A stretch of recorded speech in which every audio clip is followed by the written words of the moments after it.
All right. Here we go. We got Takeshi, the 11-0 player, just in the zone, focused, ready to go, and ready to lock up a top 8 here. And starting it off with Brennan Roy, the Bastronauts here. Speed up. Speed 1 coming to town. And this is a deck that does utilize the speed a lot better than maybe our last match. Getting double strike on this Bastronaut is the real deal. Yeah, and turn 1 on the play, it's not that hard to do. Yeah. All right, speed 2, we're heading on the cruise. I don't think the boat could go over a certain 6 nautical knots or something before it would explode or something. I don't know. I didn't see speed 2. I haven't either. Yeah. So. Gosh, first one was so good, though. All right, Razorkin Needlehead coming on down. And, hey, that is pretty good up against the deck that is going to draw a lot of cards. Mountain comes down. Love those basics. And no play. Didn't even play the Prof's Eidetic Memory, but does have a Braid, Steam Core Scholar, as well as Winter Night Stories. Yeah, pretty clear Braid here. Even though we can see the Braid, I would have bet my life that this Razor Kid was getting a Braid. Yeah. And remember, we are in the open decklist phase, so Brennan would know that there is not Torch the Tower. So I like Takeshi even just playing the island because, well, it could have been into the Flood Mount. Most of the time, you always play the mountain to put the fear into mono red, but open decklist and your secrets are already out there. It just doesn't matter. It is interesting kind of having the dynamic of, closed deck was 2 open deck was usually one or the other, but Brennan here just firing in, no reason to not just jam everything he possibly can. Yeah. And, this is a pretty great start. I mean, it has to be the best thing you can be doing. 1 drop into 2 drop into 2 drop, 1 drop. I mean, that's mono red, right? Yep. Yeah. All right, there's Profs on the Mako. Get a 2-2. But when we drew a card, okay, yeah, the Needlehead is already down, so not getting that damage when you draw. But, hey, that is the Razorkin Needlehead. It's a fine card, but without the prevalence of Izzet Cauldron, I don't think it would be in these decks, right? Yeah, I agree. It's a little awkward to cast. It's like okay on offense, but, yeah, it's just a little bit too little damage. Yeah. It's no Shieldred. I mean, it's no even Emberheart Challenger, a card you're competing with here.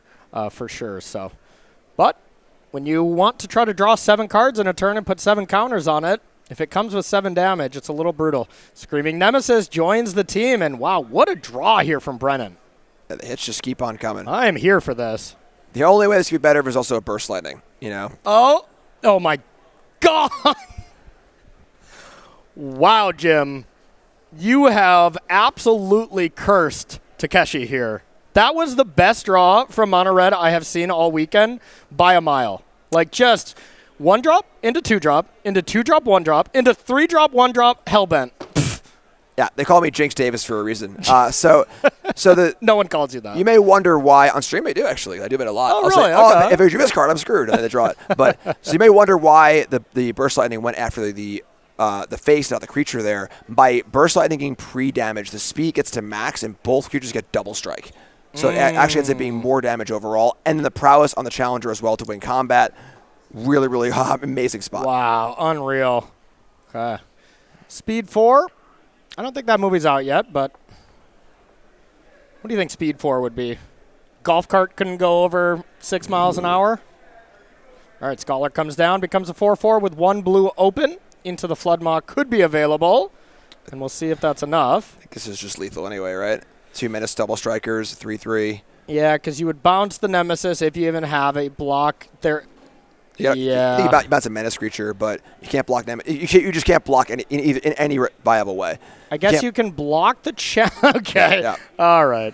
And that is game number 1, going to Brennan Roy in impressive fashion. Win the die roll, have the best possible draw, and that's how you can defeat the best deck handily. That did not look close. That was an obliteration. That was amazing. So everyone, sleeve up your mountains. That looked really nice to me to defeat Izzet Cauldron. So looking at Takeshi, our king of the hill here so far, 1-0, 1 broadside barrage, 1 cut propulsion. I don't know what that card does. 1 disdainful stroke, 2 fire magic, 2 negate, 2 obliterating bolt, 1 quantum riddler, 1 rile crackling wit, and 1 spell pierce, and 2 torch the towers. Jim, what do you like? Removal. Yes, all of it. I think that Ozawa's decisions in deck building to try and win the mirror with these abrades, not playing towards the tower, really stung there.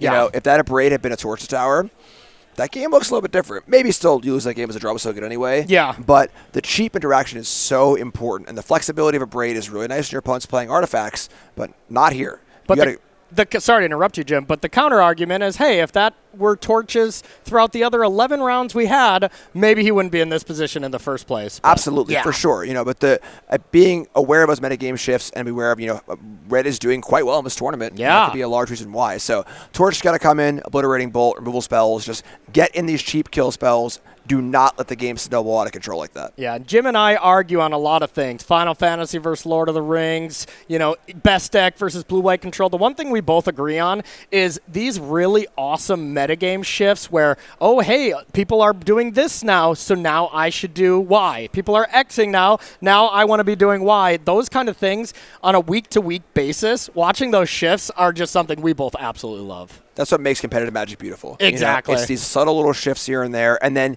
being able to be in tune with the trends and know, okay, this weekend, this is where you want to be. Yes, absolutely love it. And, the fact that sometimes you're right, sometimes you're really wrong, and that leads for good stories at dinner on Saturday or on Sunday night, that's for sure. Then from Brennan Roy, our player we haven't seen a lot of here so far on camera, at least. We got 1 Abrade, 2 Chandra Spark Hunter, 2 Fire Magic, 2 Magebane Lizards, 1 Nova Hellkite, 3 Obliterating Bolts, 2 Sunspine Leans, and 2 Vengeful Possession. What are you bringing in? It's not too much to change here, I feel like. Like the Obliterating Bolts, extra rule spells are fine. Magebane Lizard is a card that looks good against Izzet. You got to bring it in, right? It's the Cauldron deck? I don't really think so. I mean, there's so many creatures in this Cauldron deck. Like it's the 1/4 body isn't super relevant on the draw either. I don't know. I feel like it's more for the more spell-based versions of Cauldron, so on and so forth. I could be wrong. For sure. If it's in your sideboard, I would think you're bringing it in. But maybe if you see a bunch of Roaring Furnaces, a bunch of Obliterating Bolts, but just how can you kill that card? Yeah, that's fair. My worry is that on the draw, if there's just a good props draw, you play a 1/4, and you play a props, and then a big creature, and then a big creature, and a big creature. They just kill you. Yeah. And that's part of why this Cauldron deck is so good. It's the flexibility of it. But Obliterating Bolt helps to stop those kind of aggro draws and keep the blockers out of the way. So a couple more removal spells, nothing crazy. We'll see if the Lizards come in. Okay, sounds good. And if you are looking at this broadcast and you're just like, man, this looks fun, I want Jim Davis and Corey to commentate one of my matches, let's take a look at one of our next events we have going on. It is in Houston, Texas. We will be getting ready here for our regional championship. This is going to be the first of 2. U.S. Split it into 2 because, well, they get to be large. They get to be large, but they're phenomenal tournaments. We give away a ton of money up top. We give away a lot of Pro Tour invites. They're a lot of fun to watch. They're a lot of fun to commentate, and I imagine they're a lot of fun to play. So Houston, Texas, October 17th through the 19th. And if you're not qualified, they have LCQs there. 5-0 one of those events. You're straight into the main, and we've seen a lot of those stories. Even our last modern RC, Jesse Robkins, phenomenal Magic player, created Breach, won with Breach, LCQ'd in with Breach. It was basically poetry in a Magic tournament. That could be you as well if you head on down to Houston. StarCityGames.com/SCGCon for more information. A lot of cool stuff happening at these SCG cons too. It's not just the main event, where main event's great. You say, I didn't qualify. Should I go to Houston? Yeah. You probably should. Yeah. There are so many awesome events happening. There's RCQs, there's Mystery Booster Sealed, and so on and so forth. You can spectate the main event and so much more. Absolutely. So we're going to do a live look-in while these players get ready. We're going to take a look at our C match, and oh, yeah, look at this. Jake Potter versus Luna Eason, 2 phenomenal Magic players that are experts, both Pro Tour caliber players for sure. Maybe I haven't seen Jack on there as much as Luna. Luna's been dominates many different games, too. She's truly impressive, and it looks like she is also going off right now. Yeah, whenever the mana counters are up. Yeah. Okay, we're doing some stuff here. It reminds me of this kind of dynamic we jumped in back in the old days of the SCG Tour, seeing like Caleb Shear, I believe was his name, known Storm player forever, would bring like a coloring book for his opponent to like have something to do while he popped off. I always found it just hilarious. Absolutely hilarious. So True chat energy. True chat energy, yes. So it looked like this is a pretty clear Luna Eason picking up game number 1 here. But hey, not for sure. You know, Jack could definitely just do the same thing on his turn. But here we're just adding a ton of mana. Going through the VV on the left. Remember, the VV on the left gets that other VV counter. So it now adds 12 mana.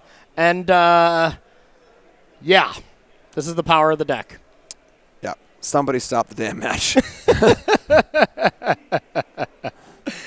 Yeah, unreal. Adding a bunch of mana. Riddler's down. Looks like Jack's doing some counting just to see if he's probably just dead, you know, and if he could just go on to the next game here. One thing these players don't want to do at this stage of the game is do any drawing. Oh, no, they're counting how many cards were drawn to see how much Prof actually gets going. That's why you put the counter on Profs, right? It's only 10. Only 10. So far. Make it 12. Nope, even more. We have enough dice down there. Do we have any, like, D20s? I think we need some D20s for Table C's stat. All right, we're going to get away from this right now, and we're going to get back to our main match, thankfully, because there's some stuff going on, and our players are ready to go. Takeshi coming on in with a Verge, a Pass, Mountain, Hired Claw. And there's the torches. They're back in the deck. Real no surprise there, huh? Yeah, very, very different texture to the game when the game starts like this. You know, we see a situation where Ozawa is on the board, and then Brennan is not. Yeah. Absolutely. And here, I mean, this is the best draw that you can have from Takeshi. Kill a creature on 1, FOMO, put Vivi into the yard. This kind of puts your opponent in check. Not that Mono Red has a lot of things to, like, hold up, but, you know, against other matchups, you constantly just say, hey, I could do the thing next turn, and then when they hold up mana to prevent the thing, you do not the thing. You know, that's kind of the squeeze you can put in decks, and what makes this deck so powerful. Like, if your opponent leaves up 2 mana, pretty clear they have an Abrade, let's cast a Scholar or whatever, you know? Yeah, and, you know, killing things is great and all, but not when there aren't things in play for Brennan. This is giving Ozawa all the time, kind of get things rolling, if there was a third land. No third land. There was a Quantum Riddler as a play, but not being deployed here. There is a Obliterating Bolt and a Into the Flood Maw. And an Abrade. So, I mean, even though we're not finding lands right now, finding removal spells to deal with these problematic creatures as they come out, still not the worst. I think Abrade was a draw for turn. I'm a little surprised not to see Riddler warped in there. Me too. You know, with no instant speed interaction aside from an unsummon, which you really don't want to just kind of play. The main reason I didn't think that we saw Riddler is because we have a mountain and a colorless land. But other than that, I think we should have Riddlered too. I'm spoiled by Arena. Very, very true. On Arena, that land will only be red. Good catch, Corey. You know, anytime I can, give the viewers a good viewing experience and dunk on you in a match, I mean, that's a W for me across the board. That's why they're paying you the big bucks. Exactly. Wait, you're getting paid? All right, Abrade takes down one of the creatures, but Nemesis comes down for the other, and I don't think Takeshi has a single play right now without a top deck land. And here it is. Big draw step. I don't think so. That is not the hand shuffle of a player who just drew a land. Well, this might be, the one match maybe Ailey and Reed had Takeshi on a little bit earlier in some of the other rounds, but the first time we have seen Takeshi on cam and just kind of getting dumpstered here.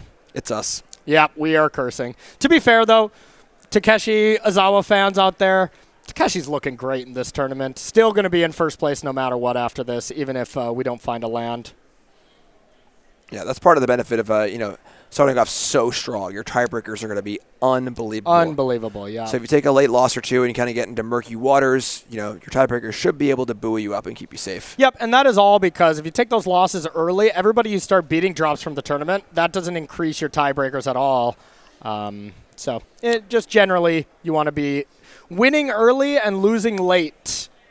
Or not at all. That's the better way to do it. Not at all is the way to do it. Yeah, if it doesn't know how tiebreakers work in a Magic tournament, your tiebreakers are based on how your past opponents have done. Yeah. So how many wins do they have? So if you've lost rounds early, you're playing against players who are lower of standings, therefore have lost 4 matches. And whereas if you are 11-0, every round you're playing against the best possible opponent at all stages. I bet Pro Tour Minneapolis, your tiebreakers were sick, dude. Probably.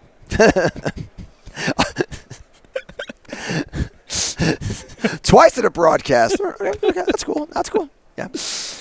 Coming on in with Iron Claws. I guess it was the first time you brought up your 7-0-1-7, so you had to get me back twice. I did, yeah. Yep. We take turns. Yep, that's fair. That's fair. I can't just dunk on myself all broadcast. What's the fun in that? That would be awesome. That would be pretty fun, actually. Double Iron Claws get in. That's double triggers. Screaming Nemesis coming in. Counters, damage. Game's over. Lizards. Ooh. And that's the thing is that, there is, I suppose, fire magic in Ozawa's board, but it would not even be close to enough. Right. There's aside from that, there's no real way. You just dump your cards and play and do the thing. So Brennan takes it down. Both players just laughing a little bit because, hey, Magic at the highest level, when you get 2 great players playing decks that they have mastered, most of the time it's just nothing but great Magic. But, hey, this is also Magic sometimes. I totally agree with Takeshi.